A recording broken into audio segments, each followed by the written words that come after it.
L'émission santé avec nos professionnels sur Radio Capitole.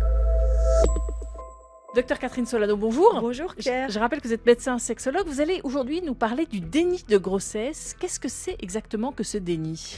Le déni de grossesse, ça concerne au moins une grossesse sur 500, donc c'est assez fréquent et ça a toujours existé depuis la nuit des temps. C'est la situation où une femme est enceinte et pourtant cette femme, elle est certaine de ne pas être enceinte.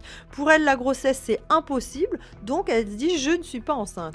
Pourtant, quand on est enceinte, alors on ne s'en rend pas forcément compte au début, mais au bout de quelques mois, quand même, une femme perçoit des changements dans son corps, les seins qui gonflent, son ventre qui grossit, et puis a priori aussi l'absence de règles. Voilà, mais justement, c'est ça qui est très étonnant. Les femmes qui sont dans le déni de grossesse ne sentent absolument rien dans leur corps. Et le plus souvent, leur ventre ne grossit pas, même si la grossesse est très avancée.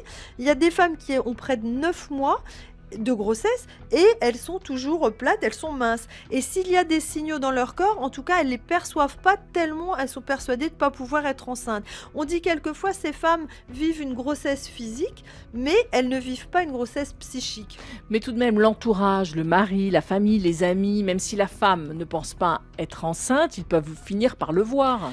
Mais en fait, ce qui est bizarre, c'est que certains psys pensent que le déni de grossesse, ça peut être familial. C'est-à-dire que dans toute la famille, on pense que cette femme ne peut pas être enceinte. Donc pour tout le monde, il n'y a rien à voir et ça participe au déni de grossesse. Et dans d'autres familles, par contre, les gens ont un doute quand la grossesse s'avance. Ils posent des questions à la femme en disant « mais est-ce que tu ne serais pas enceinte ?» Mais elle est tellement certaine de ne pas être enceinte que eux, ils pensent qu'elle ne l'est pas non plus. Mais j'imagine que ça doit surtout concerner les femmes très jeunes. Ça concerne parfois des femmes très jeunes, mais pas forcément. Et bizarrement, ça peut même concerner des femmes qui ont déjà eu des enfants, ce qui peut paraître incroyable parce qu'elles ont déjà ressenti ce que ça faisait d'être enceinte. Mais il arrive qu'à un moment de la vie, pour cette femme, la grossesse, ça n'est pas possible, dans sa tête en tout cas. Mais à un moment, ces femmes-là doivent quand même réaliser qu'elles sont enceintes. Ça se produit à quel moment ? Souvent, ça se produit au moment d'une consultation médicale. Alors, ça peut être une femme qui a mal au ventre, qui va consulter. Elle dit à son médecin, j'ai pris un petit peu de poids, donc elle va consulter. Et là, le médecin lui dit qu'elle est enceinte. Et elle n'en revient pas. Ou alors, ça peut être au moment d'une échographie, parce qu'il dit on va demander une échographie. Et souvent, c'est un choc terrible pour elle et elle est complètement perturbée.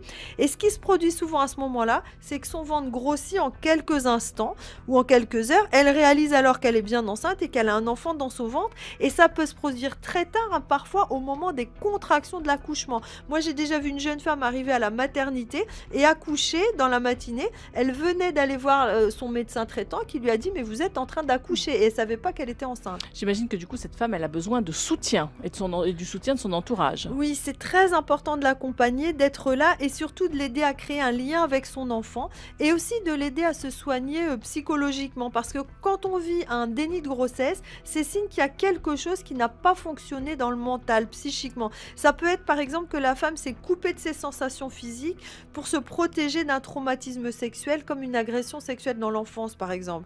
Alors ce qui n'a pas fonctionné, c'est que cette femme, elle pense qu'elle ne peut pas être enceinte, même si elle a eu des relations sexuelles et pas de contraception, par exemple. Oui, et justement, je voudrais ajouter qu'il y a ce que j'appelle un déni de fertilité chez certaines jeunes femmes. C'est des jeunes filles qui me disent « Bon, moi, j'ai régulièrement des rapports sexuels avec mon copain, je prends pas de pilule, on n'utilise pas de préservatif, mais il n'y a pas de risque, je peux pas être enceinte. » Et alors là, si. Si. Et donc elle est toute jeune, elle n'a pas intégré l'idée que son corps peut mettre en route une grossesse. Elle a l'impression, elle se dit, je suis encore une enfant, pour moi, c'est pas possible d'avoir un bébé. Et d'ailleurs, on voit aussi l'inverse, c'est-à-dire des femmes des jeunes filles qui ont tellement peur d'être enceintes que c'est une obsession. Elles vous disent, je prends la pilule, on utilise des préservatifs, mon copain se retire, mais j'ai tellement peur d'être enceinte que je fais un test tous les mois. Et ça peut conduire d'ailleurs à ce qu'on appelle aussi des grossesses nerveuses. Oui, les grossesses nerveuses. C'est l'inverse. C'est l'inverse, c'est une femme qui croit qu'elle est enceinte alors qu'elle ne l'est pas. C'était très fréquent autrefois, maintenant c'est beaucoup plus rare parce que quand une femme pense qu'elle est enceinte, elle va voir son médecin, on fait une échographie, on lui dit non, c'est pas une grossesse, donc ça bloque la grossesse nerveuse. Mais ça continue à exister dans des régions où il n'y a pas d'échographie, où la femme voit son ventre qui grossit, elle n'a pas de règles, la grossesse nerveuse bloque les règles et elle pense qu'elle est enceinte et à l'instant, on lui dit « mais non, vous n'êtes pas enceinte » et qu'elle a une échographie, son ventre diminue et ses règles reviennent. Merci, docteur Catherine Solano.